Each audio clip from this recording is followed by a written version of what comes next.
என் நெஞ்சில் குடியிருக்கும்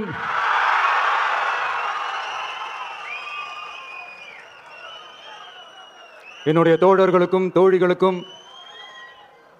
தமிழக மக்களுக்கும் என்னுடைய வணக்கம். நம்ம குடும்ப உறவுகளை இழந்ததுனால சொல்ல முடியாத வேதனையிலும் வலியிலும் இவ்வளவு நாளாக இருந்தோம். அப்படிப்பட்ட அந்த சூழல்ல நம்ம சொந்தங்களின் மனம் பட்டு இருக்க வேண்டியது நம்மளுடைய கடமை. அதனால தான் அவங்களோட சேர்ந்து அமைதி காத்து வந்தோம்.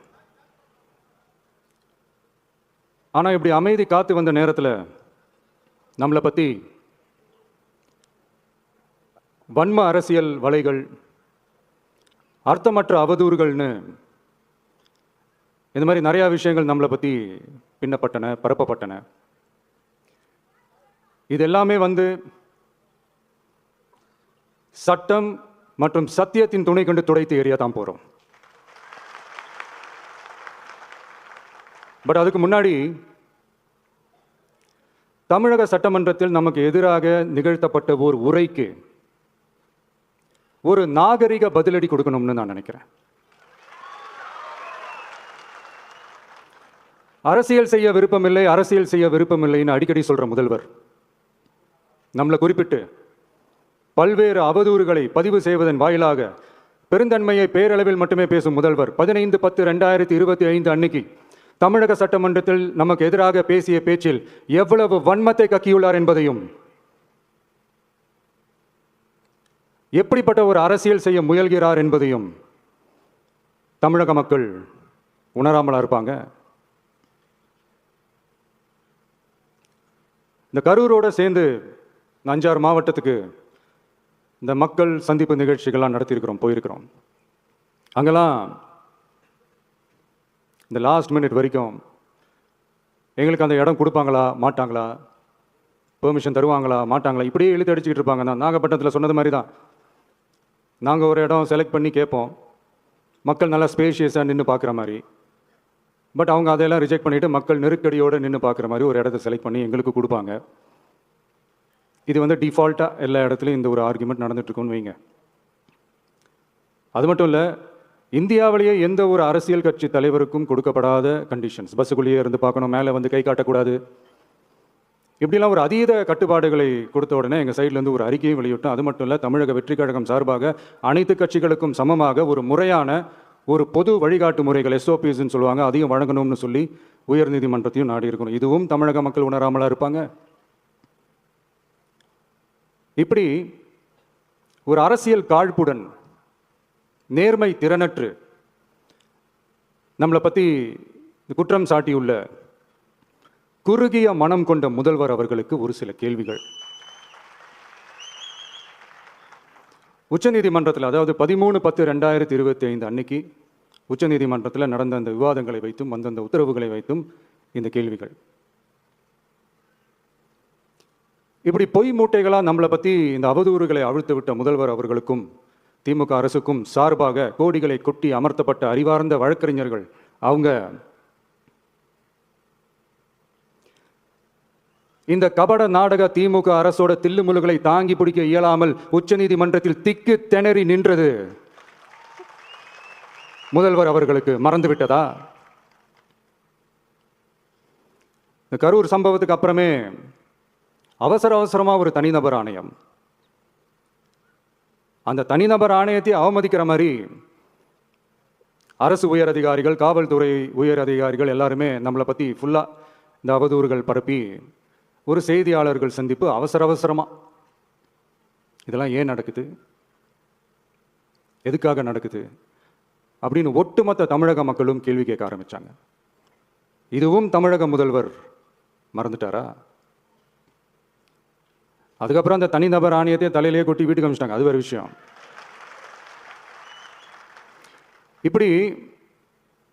இப்படிலாம் கேள்வி கேட்ட உடனே ஏதாவது பதில் சொல்லி ஆகணும்ல. அதனால சட்டமன்றத்தில் பேசும்போது உண்மை நிலையை தெளிவுபடுத்தத்தான் அப்படின்னு ஏதோ இந்த சட்ட ரீதியாகவும் சத்தியத்திற்காகவும் நடந்தது போல ஏதோ சாமர்த்தியமாக பேசுறதா நினச்சி பேசியிருக்காங்க. இப்படி ஒரு 50 வருஷமாக பொது வாழ்க்கையில் இருக்கிற ஒருத்தவங்க ஒரு முதல்வர் அவர்கள் சொன்னது, எவ்வளவு பெரிய ஒரு வடிகட்டின பொய் சப்பை கட்டுன்னு நான் சொல்லலை, உச்ச நீதிமன்றம் சொல்லியிருக்கிறாங்க. அவங்க சொன்னதெல்லாம் கொஞ்சம் என்னன்னு கொஞ்சம் லைட்டாக பார்ப்போமா? The comments which have been made before the media by the top officers of the police department may create doubt in the minds of the citizenry on impartiality and fair investigation. The faith and trust of the general public on the process of investigation must be restored in the criminal justice system. அதாவது அரசு காவல் உயர் அதிகாரிகள் ஊடகங்களிடம் பேசியது என்பது பொதுமக்களிடையே நியாயமான விசாரணை நடக்குமா என்ற சந்தேகத்தை ஏற்படுத்தக்கூடும் என்றும், நியாயமான விசாரணை மூலமே அந்த சந்தேகத்தை மீட்டெடுத்தே ஆக வேண்டும் என்றும் உச்சநீதிமன்றம் தமிழக அரசின் தலையில் ஓங்கி நறுக்கு நறுக்கு நறுக்கு என்று கொட்டியதை முதல்வர் அவர்கள் மறந்துட்டாரா?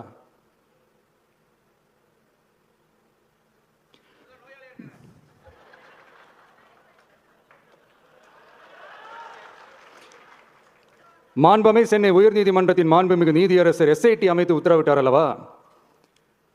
அந்த உத்தரவை ஏதோ சட்டத்தின் மீதும் நீதி பரிபாலனத்தின் மீதும் மரியாதை கொண்டவர்கள் போல ஒரு நாடகத்தனமான கொண்டாட்டத்தை திமுகவும் திமுகவிற்கு ஒத்து ஊதுவோரும் நடத்தி கூத்தாடி குதூளித்தனர் அல்லவா? தாவேக்காவிற்கு எதிராகவும் நமக்கு எதிராகவும் உயர்நீதிமன்ற மாண்புமிகு நீதியரசர் தீர்ப்பளித்து விட்டதாக விதந்தோதி விழா எடுத்தனர் அல்லவா? அந்த உத்தரவை குறித்து சொல்லும்போது எந்த ஆவணத்தின் அடிப்படையில் அந்த உத்தரவு அமைக்கப்பட்டது? நான் கேட்கல, உச்சநீதிமன்றம் கேட்டிருக்கிறாங்க. The judgment is completely silent about how learned single judge arrived at such a conclusion and what material was pursued by the court என்று உச்சநீதிமன்றம் உரத்த குரலில் கேள்வி கேட்டது. அப்போதும் கூட உச்சநீதிமன்றத்தில் திமுக அரசுக்காக வாதாடிய அறிவார்ந்த மூத்த வழக்கறிஞர்கள் பதில் சொல்ல இயலாமல் வாய்மூடி மௌனம் காத்ததை நாடே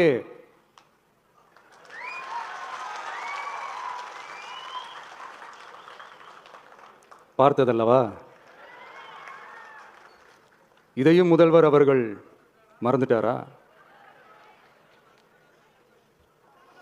Such petition ought to be dealt with by the division bench, registering as public interest litigation in right earnest and not to be dealt with by a single bench. அதாவது பொது வழிகாட்டு முறைகளான எஸ்ஓபி அமைக்கப்பட்டு வெளியிட வேண்டும் என்ற கோரிக்கையுடன் வந்த ரிட் மனுவை நீதிபதிகள் டிவிஷன் பெஞ்ச் தான் கையாள வேண்டும், தனி நீதிபதி பெஞ்ச் கையாளக்கூடாது என்றும் உச்சநீதிமன்றம் சொன்னதல்லவா? அது மட்டுமா, கோரிக்கையே இல்லாமல் எஸ்ஐடி அமைக்கப்பட்டது எந்த வகையில் சரி என்றும் கேள்வி எழுப்பியது உச்சநீதிமன்றம்.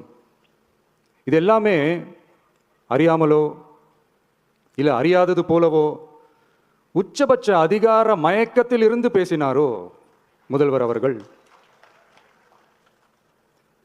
மனிதாபிமானம், அரசியல் அறம், மாண்பு இதெல்லாம் எதுவுமே இல்லாம வெறும் பேச்சில் மட்டுமே பேசிக்கிட்டு அரசியல் ஆதாயம் தேடுற ஆட்டத்தை ஆடத் தொடங்கிவிட்டார் முதல்வர் அவர்கள்.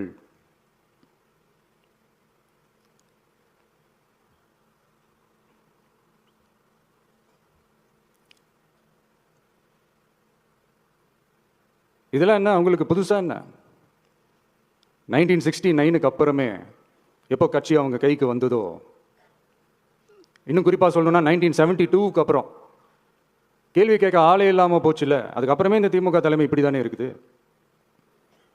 இப்போ நாங்கள் கேட்டோமே இந்த சில கேள்விகள், இதெல்லாம் நான் கேட்கல, சுப்ரீம் கோர்ட் கேட்டிருக்கு. இதனால என்ன புரிய வருது? இந்த கவர்மெண்ட் நடத்துகிற அந்த விசாரணை மேலே சந்தேகம் ஏற்படுதுன்னா அதுக்கு என்ன அர்த்தம்? உங்க மேலே நம்பிக்கை இல்லைன்னு அர்த்தம்.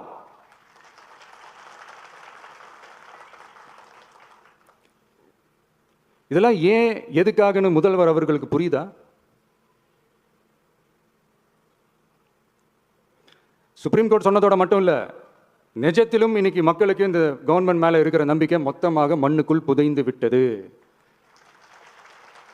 இதுவாவது முதல்வர் அவர்களுக்கு புரியுதா? புரியலனா 2026 தேர்தலில் இந்த திமுக தலைமைக்கு மக்கள் இன்னும் ஆழமா அழுத்தமா புரிய வைப்பாங்க. அப்போ கூட இவங்க என்ன பண்ணுவாங்க தெரியும்ல, 5 வருஷத்துக்கு ஒரு வாட்டி பழக்க தோஷத்தில் ஒரு அறிக்கை ஒன்று வெளியிடுவாங்களே, மக்கள் தீர்ப்புக்கு தலை வணங்குகிறோம் அப்படின்ட்டு அந்த அறிக்கையை வெளியிட்டு இப்போ அறிவாலயத்தில் போய் ஓடி ஒழிஞ்சுப்பாங்க. இப்பவே ரெடி பண்ணி வச்சுக்கோங்க அந்த அறிக்கையை. எப்படி? மக்கள் தீர்ப்புக்கு தலை வணங்குகிறோம்.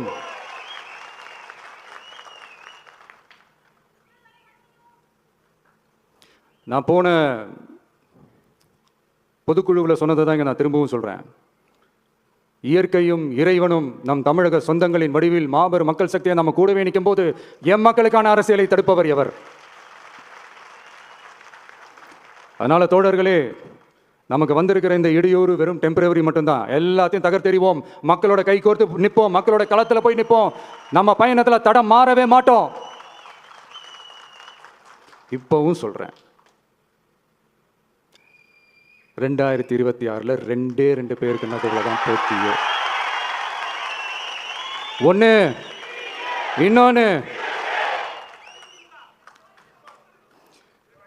இந்த போட்டி இன்னும் ஸ்ட்ராங்காக மாறப்போகுது. 100% வெற்றி நமக்கு. வாகை சூடுவோம், வரலாறு படைப்போம், கான்பிடென்டா இருங்க, நல்லதே நடக்கும், வெற்றி நிச்சயம். மீண்டும் சந்திக்கும் வரை நன்றி, வணக்கம்.